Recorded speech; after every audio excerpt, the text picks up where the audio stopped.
Bismillahirrahmanirrahim. Kata beliau, anggaplah besar dosamu. Orang yang beriman, lagi bertakwa, tadi sudah saya jelaskan takwa artinya patuh, yang takut kepada Tuhannya dan mengagungkannya, dia akan menganggap besar dosanya dan menganggap besar dalam hatinya kekurangan dirinya dalam menunaikan kewajiban terhadap Allah. Sejauh mana keimanan seseorang dan pengagungannya kepada Allah, sejauh itu pula atau sejauh itu dia menganggap besar kemaksiatan dan dosanya. Allah Subhanahu wa taala menyifati hamba-hambanya yang bertakwa dengan firman-Nya dalam surah Az-Zariyat ayat 17 sampai 18. A'udzu billahi minasyaitonir rajim. Kanu qalilan minal laili ma yahja'un wa bil asharihum yastaghfirun. Mereka sedikit sekali tidur pada malam hari dan pada akhir malam mereka selalu memohon ampun kepada Allah. Maksud daripada pernyataan ini adalah beliau ingin mengatakan sekecil apapun dosa yang kau lakukan, pekahlah untuk menganggap itu adalah kesalahan. Kalau orang biasa melatih ini bagus, misal contoh dia berbuat kesalahan apapun, misal suami istri atau anak kepada orang tua kepada anak, sahabat pada sahabatnya, pegawai kepada atasannya atau kepada pemilik perusahaan. Sedikit apa saja kesalahannya dia hati-hati. Contoh saya pernah sampaikan di pengajian dan ini juga saya sampaikan kepada teman-teman yang bergabung bersama saya di kantor. Kalau kita punya akad di kantor, misal tanda tangan, masuk mulai kerja jam 8 pagi, keluar jam 5 sore. Itu akad kita. Apa kata Nabi SAW? Al-muslimuna ala syurutihim. Orang muslim harus patuh dengan syarat yang disepakati. Akad tanda tangan berarti kita harus patuh. Kan gitu. Sekarang kalau ada seorang pegawai datang telat, dia datangnya jam 8:15 menit misalnya. Berarti 15 menit itu tidak halal diambil gajinya sampai dia minta keridhaan pemilik akad, pemilik pekerjaan. Jangan kita bicara 15 menit, 1 menit saja.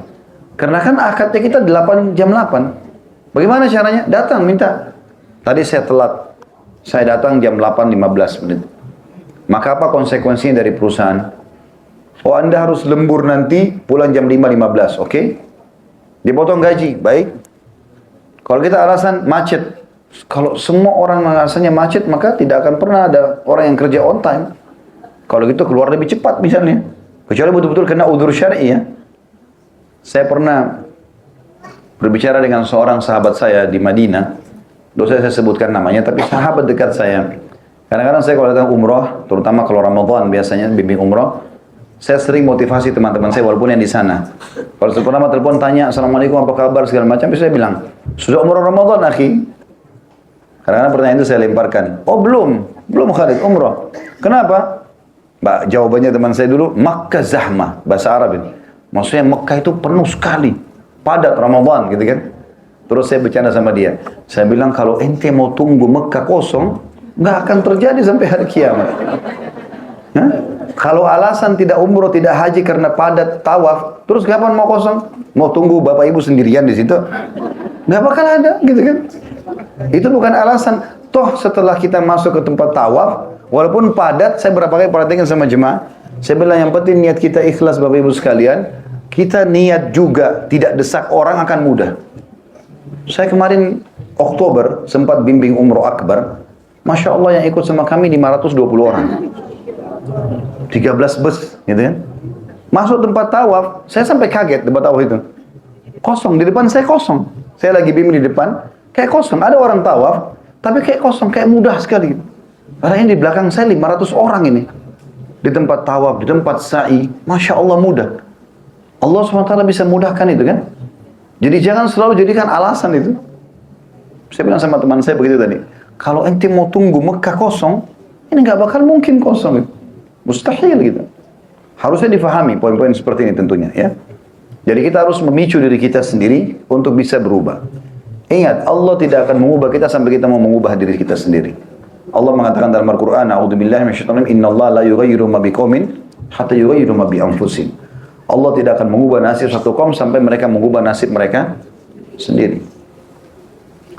Kemudian di sini dikatakan diangkat ayat beliau, salah satu ciri orang yang sudah bertaubat, mau kembali ke jalan Allah, atau dia anggap dosanya itu besar bagi dia, mereka tidak pernah meninggalkan sholat malam, dan mereka juga selalu beristighfar di waktu ashar. Ya, bukan waktu asar, ashar. Ashar itu sahur, waktu sahur. Ya. Jadi di waktu akhir malam. Kalau saya Bapak Ibu, misal subuh jam 5, kita bangun jam 4 sholat tahajud misalnya. Nah, selisih waktu antara sholat tahajud kita dengan subuh, misalnya masih tinggal 15 menit, itu beristighfar terus. Di situ waktu yang diijabah oleh Allah SWT. Saya pernah di Masjid Haram Mekah, lagi nunggu subuh, habis sholat sama jemaah tahajud, tunggu subuh. Ada satu bapak, jenggotnya sudah putih, panjang gitu. Dia jalan dari jauh. Sambil dia ngomong, jadi setiap kelompok saf gitu, kita kan terpetak-petak, ada pemisahnya lagi, Jack air zam-zam, nanti ada jemaah lagi di sana. Dia lewat, dari jauh saya lihat orang ini kok serius benar. Sambil dia kasih isyarat dengan tangannya. Saya belum tidak bisa dengar, karena orang lagi tawaf, ada suara. Sampai dia tiba di depan kami. Lalu dia mengatakan, wahai muslimin, istighfarlah. Ini waktu ashar yang Allah katakan, wabil asharihum yastaghfirun. Astagfirullah gitu. Dia ingatin orang. Maka saya subhanallah engah juga pada saat itu. Oh ternyata memang yang dimaksud oleh Allah ini adalah waktu ini gitu. Nah cirinya mereka itu. Bapak Ibu tidak akan pernah tahajud sampai Bapak Ibu sendiri yang memaksakan diri. Syaitan tidak mau buku kita diisi buku laporan amal. Dia akan berusaha setiap hari supaya nggak tercatat. Kalau dia bisa suruh kita tinggalkan, dia mau. Tapi kalau tidak bisa, maka minimal dia menunda-nundanya atau mengurangi kadar pahalanya dengan tidak khusyuk. Bapak Ibu, saya bilang itu hari kaidahnya supaya bisa beribadah, paksakan. Nggak bisa tidak. Kita harus paksakan. Mulai nanti malam bunyiin jam beker, baru kita bangun. Pemicu yang lainnya supaya kita mau sholat malam itu, baca keutamaannya. Saya sudah bilang itu hari, kaidah hidup bahagia ini, kalau Bapak Ibu mau rajin ibadah, apapun sifatnya, mau umrah, mau haji, mau sedekah, mau bakti sama orang tua, mau jenguk orang sakit, mau zikir, mau berdoa, mau apa saja, baca keutamaannya. Di handphone kita kan, di Google sudah bisa dapat keutamaan sholat malam, keutamaan baca Quran, keutamaan zikir. Baca artikel-artikel itu. Supaya ada pendorong, pendongkrak dalam jiwa kita, karena wahyu itu berbicara dengan hati. Setelah itu kita akan kerjakan insya Allah. Sekali, dua kali berat. Umumnya semua itu. Kita nggak pernah olahraga. Hari pertama, hari kedua kita olahraga. Berat nggak? Tapi kalau sudah sebulan, udah biasa. Kan gitu. Udah biasa. Pasti begitu. Maka kita harus mulai dulu. Kita sama syaitan ini musuh kita. Allah bilang musuh. Seperti orang yang mau lomba lari. Ini garis start, syaitan sebelah kita. Selama Bapak Ibu tidak mulai lari, dia akan ganggu kita terus. Kau nggak bisa, kau pasti kalah, kau begini, wah macam-macam. Kita bangun tengah malam mau tahajud nih, udah malam masih panjang, tidur saja, nggak usah negosiasi. Orang yang bodoh, orang yang ikutin itu kan. Sekarang bagaimana caranya melawan syaitan? Mulai aja dulu ibadah itu. Tadi dengan cara paksakan. Kalau Bapak Ibu mulai lari, syaitan itu untuk menggoda kita, dia harus minimal secepat lari kita. Atau lebih. Dan itu pun kalau lagi berlari, kita tahu kalau lagi berlari ngobrol, semua ada yang terdengar, ada yang tidak kan? Sulit dia menggoda kita. Mulai dulu itu ibadah. Di sini Allah sebutkan tentang masalah tahajud. Mulai dulu sholat malam. Dan ingat teman-teman, yang dimaksud dengan judul buku kita sini istiqomah, maksudnya rutinitas. Kalau Bapak Ibu bilang sama saya, sudah Ustaz, saya sudah tahajud. Saya tanya, istiqomah nggak? Setiap malam nggak? Permasalahannya itu, kita kalau mau ikut pertandingan balap mobil misalnya, untuk mendaftar gampang, untuk ikut juga gampang. Kalau asal punya fasilitasnya, punya uang ikut. Untuk juara satu juga masih gampang. Tapi permasalahannya adalah, bisa nggak Bapak Ibu bertahan di juara satu terus? Itu yang penting di situ. Orang yang juara sebenarnya, orang yang rutin juara terus dia. Saya lihat beberapa teman-teman saya dulu di kampus di Madinah, dan saya ambil pelajaran dari situ. Ada orang yang dia cum laude di tahun pertama. Tahun kedua, ketiga, keempat, tidak ada turun nilainya. Berarti ini orang belum istiqamah. Ada teman-teman saya tidak, Masya Allah. Selalu, kalau bahasa SD, SMP, ranking 1 terus. Nggak pernah turun namanya. Ke nomor 2 nggak pernah, nomor 1 terus. Ini orang luar biasa nih. Dia berarti istiqomah di situ ya.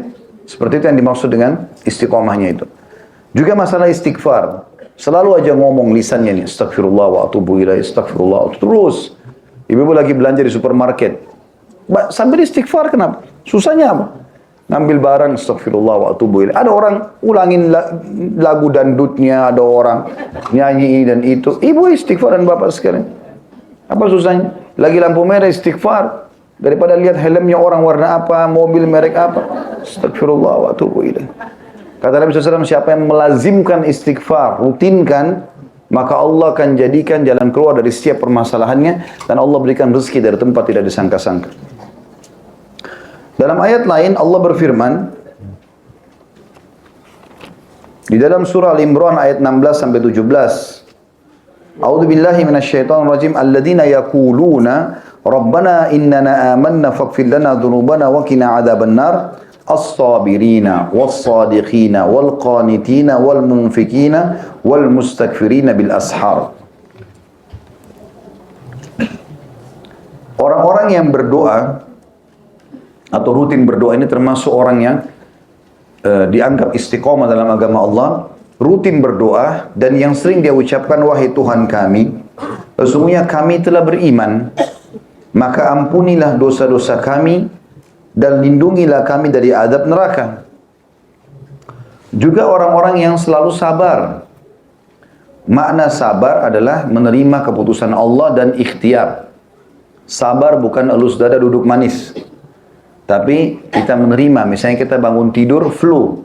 Terima dulu sebagai keputusan Allah, Allah lagi uji kita. Kemudian kita ikhtiar, minum obat, segala macam itu maksudnya sabar juga. Kemudian orang-orang yang benar atau jujur dalam perkataannya. Pepatah bahasa Arab mengatakan, qulil haq walau kana mur. Ucapan kebenaran walaupun itu pahit. Ya. Kebenaran akan menyelesaikan permasalahan pada saat itu juga. Salah ya saya mengaku salah. Kamu lakukan, iya saya lakukan. Selesai. Malu ya malu pada saat itu, selesai. Daripada orang bohong akan datang saudara-saudaranya bohong yang lain. Jadi masalah itu. Terus akan terpicu. Setiap kali orang tanya bohong lagi. Sampai kapan ini? Dan ingat teman-teman, sebagian ulama mengatakan tidak ada yang bisa disembunyikan di muka bumi ini. Allah punya cara. Kalau itu perbuatan baik, Allah punya cara membongkarnya untuk jadi pelajaran bagi orang lain. Kita biar rahasiakan amal kita, Allah buka nanti setelah kita meninggal.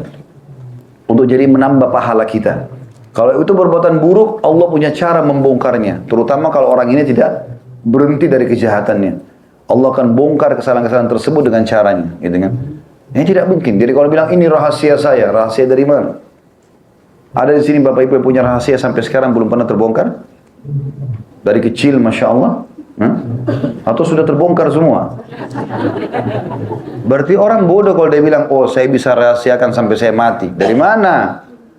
Pasti dibongkar oleh Allah SWT. Itu kebaikan Allah bongkar, keburukan juga Allah bongkar. Jadi jangan bodoh-bodohan terus ini, gitu kan? Lebih baik berkata jujur. Selesai. Pada saat itu kita berkata, pahit iya, tapi clear. Kau lakukan, iya saya lakukan. Kan selesai. Konsekuensinya apa? Ya sudah hukuman, ya sudah jalani. Atau dimaafkan, kan clear. Daripada tidak, nanti akhirnya ditanya lagi, bohong lagi. Dan subhanallah selalu bentok di sebuah titik, dia tidak bisa lanjutkan. Kemudian yang ketiga, selain orang sabar, orang yang benar, orang-orang yang taat. Atau suka mentaati perintah-perintah Allah dan meninggalkan larangannya. Kemudian yang keempat, orang-orang yang menginfakkan hartanya. Ya. Ini subhanallah masalah infak ini teman-teman harus belajar. Kalau sini alhamdulillah ada orang yang sudah rutin berinfak, bagus ya. Tapi infak ini banyak orang yang belum fahami kalau dia adalah pemicu utama baiknya hubungan seorang hamba dengan Tuhannya dan baiknya hubungan antara seorang hamba dengan hamba yang lain. Kita kalau rutin bersedekah, maka itu akan membangun hubungan yang baik antara kita sama Allah. Karena Allah perintahkan dan Allah menjanjikan orang yang sedekah akan dibalas gitu kan. Minimal 10 kali lipat. Hubungan dengan manusia juga akan baik. Biar teman kita subhanallah atau pasangan kita punya fisik yang kurang. Tapi kalau orangnya royal, dermawan, kita akan suka sama dia. Manusia dibuat suka dengan itu. Maka Allah menyebutkan itu. Orang yang suka menginfakkan hartanya. Ya. Tidak akan langgeng rumah tangga, tidak akan langgeng persahabatan, tidak akan baik hubungan seorang hamba sama Tuhannya kecuali dengan sifat dermawan. Makanya pernah ada sahabat tampan, ya, berwibawa dan menjadi kepala suku, dipilih jadi kepala suku. Nabi SAW tanya orang-orang yang sedang dipimpin sama dia, orang-orang sukunya, siapa pemimpin kalian sekarang? Mereka bilang Fulan bin Fulan. Itu orang yang dia sebutkan namanya, ya. Kemudian Nabi SAW tanya, bagaimana dia? Kata orang-orang yang sedang dipimpin olehnya, mereka bilang, dia tampan, dia berwibawa, hanya saja bakhil, pelit. Kata Nabi SAW, penyakit jiwa apa yang lebih berat daripada bakhil? Saya sudah sedekah kok Ustaz. Taib, tingkatkan kualitasnya. Selama ini Bapak Ibu sedekah berapa? 2.000, sekarang coba 10.000. 10.000, coba 100.000. 100.000, coba 1 juta. Karena tidak akan ada infak 1 juta tanpa 100.000 kan kita. Sudah 1 juta, 10 juta. Makin besar yang kita keluarkan jalan Allah, maka makin besar balasannya. Dalam hadis Bukhari, Nabi SAW bersabda, Allah berfirman, ya bena Adam, anfik unfik alik. Wahai anak Adam, berinfak di dalamku, aku akan berinfak kepadamu. Ini resep kaya yang luar biasa. Anda boleh investasi di perusahaan-perusahaan di Sudirman dan Tamrin. Cari perusahaan besar, iya. Tapi kalau mau investasi yang terbaik, bukan di situ. Kalau menurut teori agama, pinggir-pinggir jalan banyak orang miskin, investasi pada mereka. Bahkan kata Nabi SAW, ya, maknanya begini, sembuhkanlah orang-orang sakit di antara kalian dengan sedekah. Berinfak, niat untuk sembuh, maka bisa sembuh. Bisa diobati semuanya. Dan juga akan mendatangkan banyak balasan rezeki. Selalu saja berinfak yang terbaik. Itu Allah puji di sini. Kemudian selanjutnya, orang-orang yang memohon ampun pada waktu sahur atau sebelum fajar. Kata beliau, kendati pun sedemikian rupa ketakwaan, ibadah, infak dan qiyamul lail yang mereka lakukan, tapi mereka tetap beristighfar kepada Allah pada waktu yang mereka anggap lebih mudah dikabulkan. Maksudnya di sini jangan sampai karena kita pernah berbuat dosa, lalu kita banyak ibadah, kita mengatakan, sudahlah saya nggak butuh istighfar. Enggak, istighfar tetap dilakukan karena menganggap dosa kita besar, walaupun itu kecil sebenarnya. Abdullah bin Mas'ud radhiyallahu anhu mengilustrasikan keadaan orang yang beriman dengan atau dalam hubungannya dengan kemaksiatan dengan ilustrasi yang detail dan mendalam. Beliau berkata, innal mu'mina yara dhunubahu ka'annahu qa'idun tahta jabalin yakhafu an yaqa' alaih, wa innal fajira yara dhunubahu kadhubabi marra ala anfi. Faqala bihi hakada, qala Abu Syihab biyadihi fauka anfi. Kata Abdullah bin Mas'ud, sahabat Nabi yang mulia radhiyallahu anhu, orang beriman melihat dosa-dosanya seolah-olah dia duduk di bawah gunung. Dia takut gunung tersebut menimpahnya.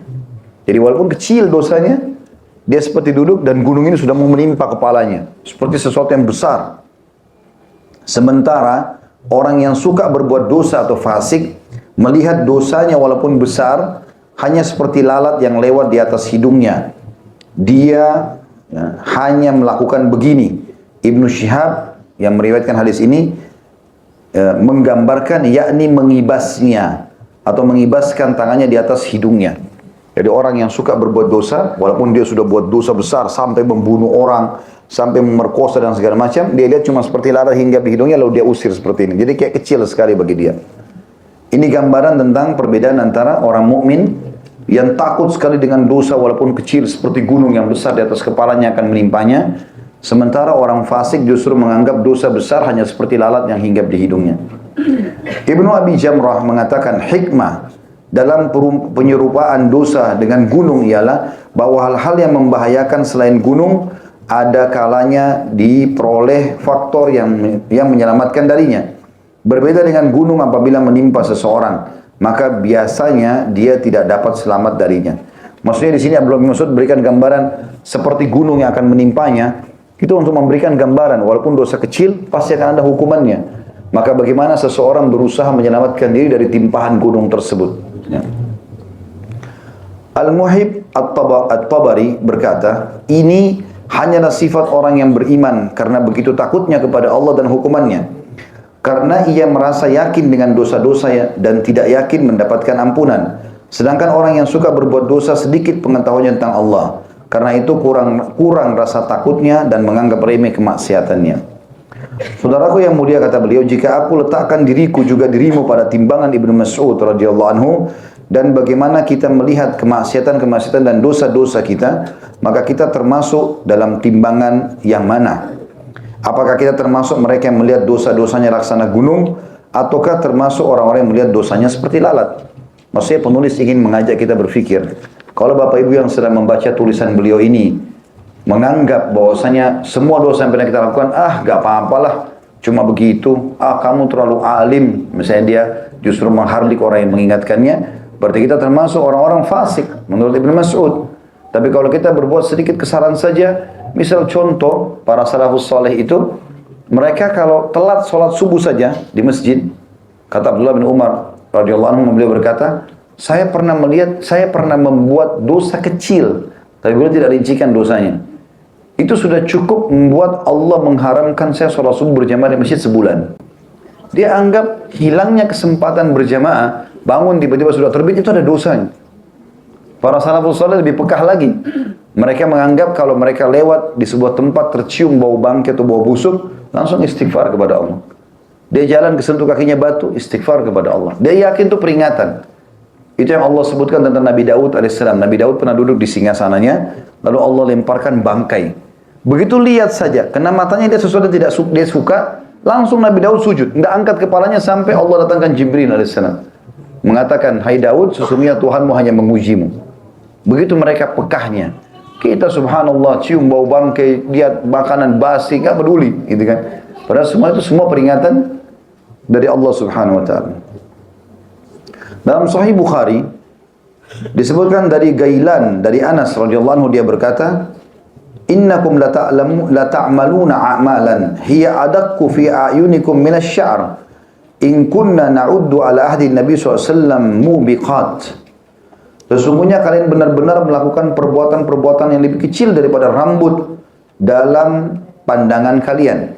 Padahal kami menilainya pada masa Nabi SAW sebagai dosa-dosa yang membinasakan.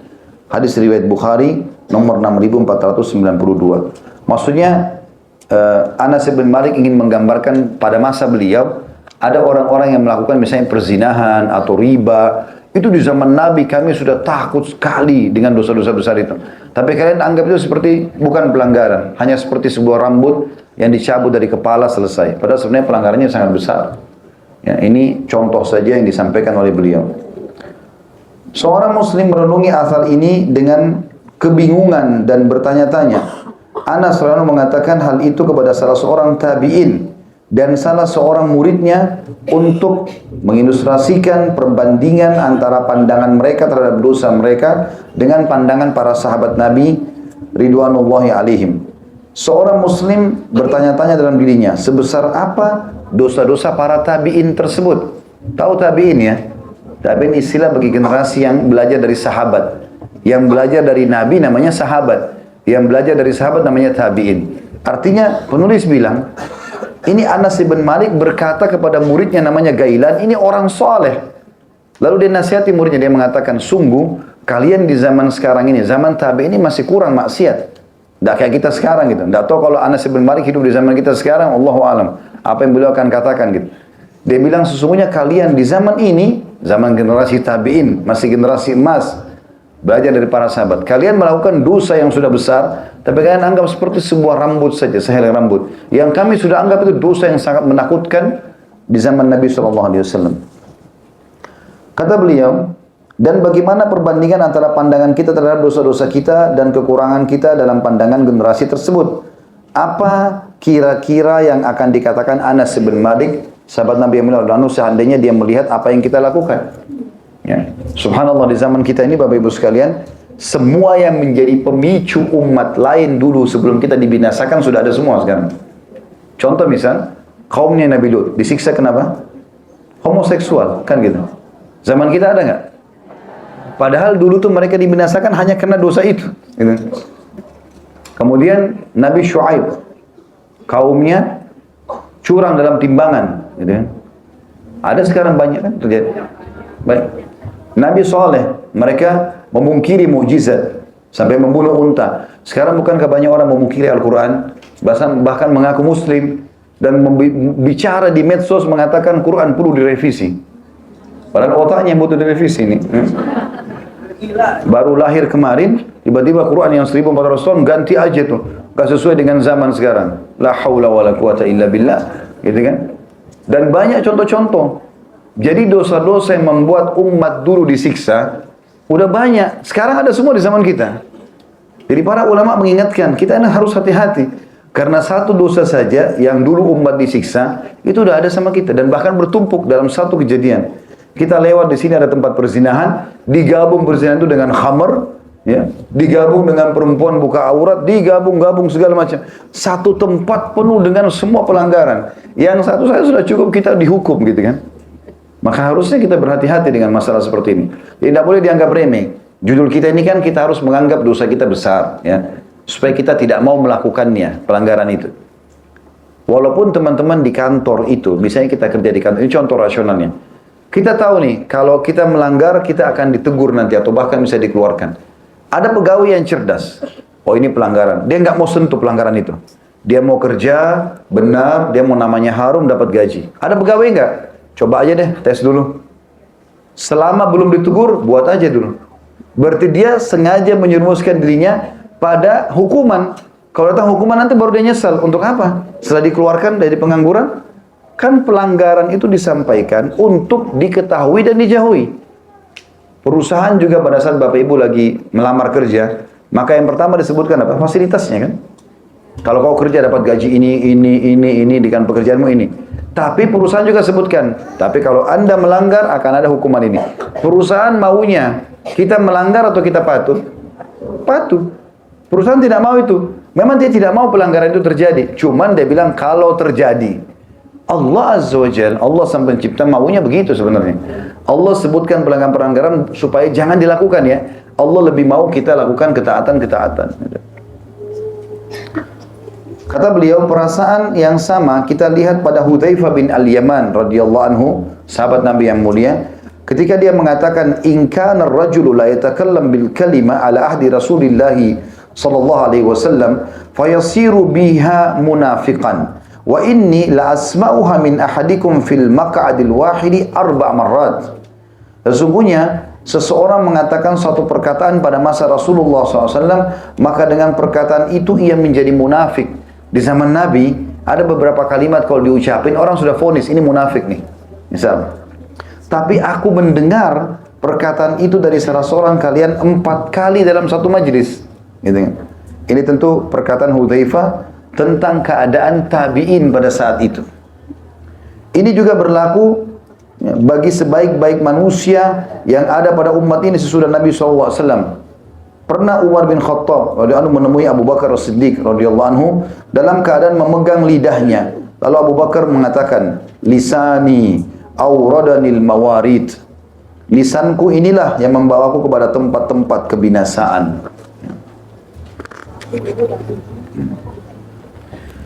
Dikatakan dalam perang Hudaybiyah. Sebenarnya ini bukan perang ya. Hudaybiyah ini ada kesepakatan Hudaybiyah. Kaum muslimin datang dengan penuh kerinduan ke Baitullah. Tapi mereka dihalang-halangi oleh kaum musyrikin dan akhirnya Rasulullah SAW mengadakan perjanjian dengan mereka. Sehingga ada rasa keberatan dalam hati para sahabat beliau. Maka Umar bin Khattab menemui Nabi SAW seraya bertanya, bukankah engkau benar-benar Nabi Allah? Nabi SAW menjawab, benar.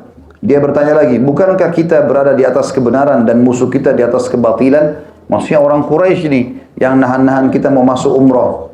Kata Nabi SAW, benar. Lalu Umar berkata lagi, kalau begitu mengapa kita memberikan kehinaan kepada agama kita? Karena pada saat itu Nabi SAW ditahan oleh orang Quraisy dan Nabi tidak masuk ke Mekah. Padahal Umar maunya dan para sahabat, ayo kita masuk ke Mekah nih, perangi saja mereka. Maka Nabi SAW mengatakan, aku adalah utusan Allah dan aku tidak akan bermaksiat kepadanya, kepada Allah, dan dia adalah penolongku. Lalu Umar berkata, bukankah engkau mengatakan kepada kami bahwa kita akan datang ke Baitullah dan melakukan tawaf di sana? Beliau menjawab, benar. Tapi apakah aku telah memberitahukan kepada kalian bahwa kita akan datang ke Baitullah tahun ini?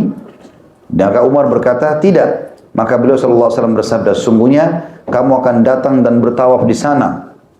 Lalu Umar radhiyallahu anhu menemui Abu Bakar dan lalu Umar berkata kepadanya seperti itu dan Abu Bakar pun menjawabnya seperti jawaban Rasulullah SAW kepada Umar. Kata beliau, Anda lihat apa yang mendorong Umar bin Khattab datang dan berdialog dengan Nabi SAW. Bukankah keinginan untuk membela agamanya, bertawaf di Baitullah dan beribadah kepada Allah? Tetapi Umar radhiyallahu anhu masih merasa dan menilai sikap tersebut sebagai dosa. Karena itu dia bersungguh-sungguh dalam beramal soleh dan akan dapat menghapus dosanya itu. Dia radhiyallahu anhu berkata, karena kesalahan itu saya melakukan berbagai amalan. Dalam riwayat Ibnu Ishaq dia disebutkan, Umar mengatakan, aku senantiasa bersedekah, berpuasa, sholat, dan memerdekakan budak karena apa yang pernah kulakukan waktu itu. Saya jelaskan dulu ini. Sudah azan ya? Baik, insya Allah kita selesaikan ini sebentar lagi. Jadi di sini kita kembali dulu ke perkataan Hudzaifah bin Yaman radhiyallahu anhu tadi yang mengatakan, sungguh ada beberapa perkataan yang kalian ucapkan. Ini Hudzaifah bin Yaman berkata kepada tabi'in, generasi emasnya umat ini, murid-muridnya para sahabat. Di zaman Nabi kami anggap itu kalimat munafik. Tapi kalian bisa mengucapkan dalam satu majelis 4 kali. Dan kalian anggap bukan munafik. Contoh-contoh kalimat ini misalnya, yang tadi orang bilang, Al-Quran benar nggak sih? Otentik nggak? Al-Quran ini perlu direvisi. Misal, bahasa-bahasa ini di zaman Nabi, ini munafikin. Al-Quran, kitabullah, turun dari langit. Turun kepada Nabi SAW, lalu dia bilang perlu direvisi, ragu, gitu kan? Perkataan-perkataan orang munafik di zaman Nabi SAW, waktu Nabi bilang, ayo kita berjihad. Ngapain pergi jihad? Untuk apa? Kenapa kita harus perangi orang? Jadi dia menahan apa yang Nabi SAW ingin lakukan, gitu kan? Nabi SAW pernah kehilangan unta, ada orang munafik mengatakan, ya, masa, Nabi kan bilang, cari unta saya. Masa orang ini mengaku Nabi, tapi nggak tahu untanya di mana? Maka Nabi SAW dapat wahyu. Nabi bilang, ada orang yang diantara kalian yang mengatakan, masa ini Nabi tapi dia nggak tahu di mana untanya? Ketahuilah aku manusia biasa, kata Nabi SAW. Aku nggak tahu di mana untaku. Tapi wahyu sekarang turun menyampaikan, ya, kalau untaku ada di lembah ini, terikat di pohon ini, ambillah. Maka Nabi SAW menyuruh para sahabat pun pergi sana dan mengambilnya. Orang beriman mengatakan apa? Oh, Rasulullah benar. Orang munafik mengatakan, oh, Muhammad nggak tahu nih. Dan zaman sekarang berapa banyak orang mengatakan begitu. Al-Quran disalahkan, sunnah Nabi SAW disalahkan, agama Islam disalah-salahkan, segala macam hal, gitu kan. Berusaha diubah, ini semua bahasa-bahasa ini di zaman Nabi SAW bisa dihitung sebagai munafik. Berbahaya sekali, gitu kan. Mengolok-olok hukum Allah, menganggap remeh, dan ini dikatakan oleh Hudzaifah radhiyallahu anhu. Begitu juga dengan perkataan tadi Ibnu Hajar, sesungguhnya dia melakukan amal-amalan tersebut hanya karena hal ini dan tidak karena itu. Maaf, bukan ini tadi ya. Kita masuk ke perkataan Umar bin Khattab. Umar bin Khattab ini begini, karena sudah azan saya tutup dengan ini. Nanti kita lanjutkan perkataan insyaallah. Umar bin Khattab ini pernah ikut di kesepakatan Hudaybiyah. Apa itu kesepakatan Hudaybiyah? Hudaybiyah ini 80 km dari Mekah, pas di seberang perbatasan haram. Ya. Kalau kemarin ada di sini Bapak Ibu yang ikut sama kami Umroh Akbar, sempat saya ajak ke Hudaybiyah kemarin. Sempat ada ta'lim kami di sana. Di sana terkenal banyak sekali unta, orang minum susu unta segala macam. Kalau orang mau coba itu biasanya ke sana, tapi tidak semua orang bisa diizinkan ke sana. Harus dengan travel resmi yang dari lokal dari Saudi. Intinya teman-teman sekalian, Nabi SAW setelah perang Ahzab tahun 5 Hijriah, beliau mengajak sahabat siapa yang mau umroh nih. Keluarlah bersama Nabi SAW 1.399 orang. Sama Nabi 1.400 orang. Pergi ke Mekah. Pas mau tiba di Mekah, orang-orang Quraisy dengar. Baru saja beberapa hari yang lalu Quraisy menyerang Madinah. Maka mereka ketakutan jangan sampai Nabi SAW menyerang Mekah. Apalagi jumlahnya banyak, 1.400 orang. Zaman itu dianggap besar sekali. Maka Nabi SAW, waktu Quraisy dengar Nabi SAW keluar, menuju ke Mekah sudah dekat, mereka bentuk 3.000 pasukan. Untuk menghalang muslimin, tidak boleh masuk. Seperti itulah. Nabi SAW waktu dengar, Nabi bilang kepada para sahabat, siapa di antara kalian yang bisa menunjukkan aku jalan selain jalan ini? Supaya kita bisa lolos dari Quraisy. Ada satu sahabat dulu penduduk Mekah, dia bilang saya Rasulullah. Maka ditunjukkanlah Nabi jalan-jalan dari lereng-lereng gunung, lembah-lembah, susah. Tapi tiba-tiba keluar sudah di wilayah haram. Dekat wilayah haram. Wilayah haram itu wilayah yang tidak boleh kita membunuh orang, nggak boleh membuat maksiat. Ini di luar tempat ini pun tidak boleh, tapi di sana lebih besar dosanya. Sekarang pemerintah Saudi pasangin kayak gapura, tulisannya batas haram, ya gitu. Dulu zaman Quraisy ditancapin tombak pakai bendera kuning besar. Orang tahu itu adalah batas haram. Tiba-tiba muslimin sudah ada di situ, gitu kan? Waktu mau masuk ke batas haram, di paling depan kan untanya Nabi. Tiba-tiba untanya Nabi duduk. Ini garis depannya nih. Kalau masuk wilayah haram, Quraisy nggak akan pernah perangi muslimin. Karena mereka akan diserang oleh seluruh orang-orang Arab. Masa orang masuk wilayah haram diperangi gitu. Tapi untanya Nabi duduk. Sahabat pukulin untanya Nabi, bangunin, nggak mau. Maka ada yang bilang, ya Rasulullah, unta anda kena masalah ini. Ya maksudnya, kenapa kok jadi gini? Kata Nabi SAW, tidak. Yang memberhentikan unta ini adalah yang telah memberhentikan gajahnya Abraha untuk menyerang Mekah. Maksudnya Allah yang punya keputusan nih. Karena Abraha punya gajah kan mau nyerang Ka'bah nggak jadi. Kalau ditarik ke Yaman mau mundur, kalau disuruh ke Ka'bah nggak mau. Sampai Allah binasakan dengan burung ababil. Maka semua sahabat hanya ikut sama Nabi. Nabi bilang berkemah sini, nggak boleh ada yang masuk. Orang-orang Quraisy sudah jauh di belakang. Mereka dengar Nabi sudah sampai di perbatasan, mereka datang. Ringkas cerita, mereka berkemah depan Nabi, depan pasukan muslimin. Lalu mereka negosiasi, terjadi kesepakatan Hudaybiyah. Tapi waktu itu susah sekali negosiasinya. Umat Islam sudah kasih, kami mau umroh saja, nggak akan ada apa-apa. Kenapa kalian, mana buktinya kalian mau umroh? Nabi bawa hadyu. Tahu hadyu ya? Hadyu itu hewan yang akan dikurbankan kalau umroh ataupun haji. Biasanya zaman dulu dikasih di lehernya kain, tanda. Kalau ini adalah binatang hadyu. Kalau orang bawa ini pasti mau umroh atau mau haji. Begitu pemahamannya orang zaman dulu. Nabi tonjolin, ini hadyu-hadyu kami. Nggak percaya. Kenapa kalian bawa pedang? Nabi bilang, kami bawa pedang untuk berjaga-jaga. Di tengah jalan mungkin ada yang serang. Tapi kalau kami masuk Mekah, umrah, kami tinggalkan semua senjata kami di sini. Mereka intinya tidak mau. Umar bin Khattab ini jengkel. Kenapa orang-orang Quraisy ini menahan-nahan nih? Lalu mereka utus satu orang, tulis kesepakatan Hudaybiyah. Itu isinya menyudutkan umat Islam. Jadi siapapun yang masuk Islam dari Mekah ke Madinah harus dikembalikan ke Mekah. Siapapun yang murtad dari Islam dari Madinah ke Mekah nggak boleh diambil lagi. Mereka tidak boleh perang 10 tahun dan juga ya umat Islam tidak boleh umrah pada saat itu. Umrahnya nanti tahun depan. Ini harus ditunda. Maka ini membuat Umar bin Khattab jengkel. Datang kepada Nabi SAW, ya Rasulullah, bukankah anda benar Rasulullah? Kata Nabi, iya. Bukankah kita benar? Iya. Lalu kenapa kita hinakan diri kita? Ayo kita perangi aja Quraisy nih. Toh kita 1.400 orang semua punya pedang. Kata Nabi SAW, belum ada perintah, hai Umar. Gak bisa ini, bukan keputusan di tangan saya. Umar kena masih jengkel, maksudnya bukan jengkel sama Nabi ya, jengkel sama orang-orang Quraisy yang menahan umrah. Dia datang kepada Abu Bakar, wahai Abu Bakar, bukankah kita benar? Iya. Bukan Quraisy salah? Iya. Kenapa kita hinakan diri kita? Ayo kita perang. Rasulullah nggak mau perang nih. Kata Abu Bakar, hai Umar, ini utusan Allah. Di mana dia pijakin kaki dia, pijakin kaki kau di situ. Jangan pernah kau langgar nih keputusannya. Maka Umar pun akhirnya tenang pada saat itu. Ya, kalau gitu sudahlah keputusan Rasulullah SAW. Pulanglah mereka ke Madinah. Sepanjang jalan Umar dihantui dengan ketakutan luar biasa. Kenapa saya ucapin kalimat itu? Ini kan utusan Allah nih. Kata Umar, karena saya anggap itu dosa sangat besar. Padahal Nabi nggak salahin Umar. Hanya karena semangatnya dia mau masuk ke Mekah, perangi Quraisy, mau jihad nih. Maka dia bilang, saya terus bersedekah, berpuasa, bebasin budak untuk menebus kesalahan saya itu.